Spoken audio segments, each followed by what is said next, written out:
ভারত যখন বাংলাদেশ সফর না করে আফগানিস্তানের বিপক্ষে সিরিজটা চূড়ান্ত করছে, তখন বাংলাদেশ এবার মাঠে নামছে ত্রিদেশীয় সিরিজে, আর সেটিও ওই ভারতীয়দের উপেক্ষা করে। তবে কেমন প্রতিপক্ষের বিপক্ষে আর কিভাবেই বা এই সিরিজটা ফিক্স করলো বাংলাদেশ ক্রিকেট বোর্ড, যেটা টাইগার ফ্যানদের উত্তেজনা বাড়াবে বহু গুণে। বিস্তারিত ভিডিওর বাকি অংশে। প্রদর্শক, সদ্য অস্ট্রেলিয়ার বিপক্ষে নিজেদের টেস্ট ইতিহাসের সেরা সময় পাড়ি দিয়ে দেশে ফিরছে বাংলাদেশ দল। তবে ওরা যেন দেশে ফেরার আগেই বড় সুখবরটা প্রস্তুত করে রেখেছে বিসিবি। কেননা ভারতের বাংলাদেশ সফর নিয়ে যখন নানা অজুহাতে বিরক্ত টাইগার ভক্ত সমর্থকরা, তখন 2027 বিশ্বকাপের প্রস্তুতি নিতে এবার ত্রিদেশীয় সিরিজের পরিকল্পনা বিসিবি বস তামিম ইকবালের।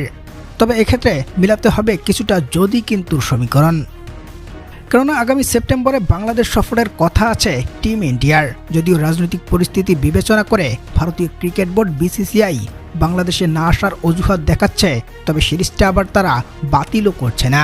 তাই ভারতের বিপক্ষে এই যদি কিন্তুর সমীকরণে পড়ে থাকা সিরিজটা যদি সেপ্টেম্বরে মাঠে না গড়ায়, সেই সময়টাতে স্কিল ট্রেনিং করবে বাংলাদেশ দল।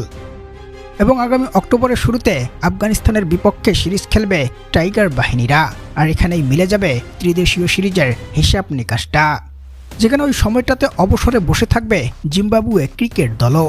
আর বাংলাদেশ ও আফগানিস্তান নিজেদের 2027 বিশ্বকাপের প্রস্তুতিটা সারতে ডেকেছে জিম্বাবুয়েকে, যেখানে ওই আসরের সহ আয়োজক হিসেবে জায়গা হয়েছে জিম্বাবুয়ানদেরও।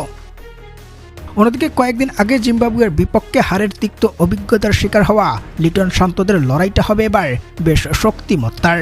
কেননা জিম্বাবুয়ের মাটিতে বিশ্বকাপের ম্যাচে লড়াইটা করতে হবে যে বাগা বাগা সব প্রতিপক্ষের বিপক্ষে, যেখানে দীর্ঘ 4 বছর আগে 2022 সালে সবশেষ এই ত্রিদেশীয় সিরিজ খেলেছিল বাংলাদেশ দল। সেবার সাকিব ও নুরুল হাসান সোহানরা মাঠে নেমেছিল শক্তিশালী ইংল্যান্ড ও সাথে পাকিস্তানকে নিয়ে। আর এবার সবকিছু ঠিক থাকলে আফগানিস্তানকে সাথে নিয়ে জিম্বাবুয়ের বিপক্ষে ত্রিদেশীয় সিরিজে মাঠে নামবে টাইগার বাহিনীরা।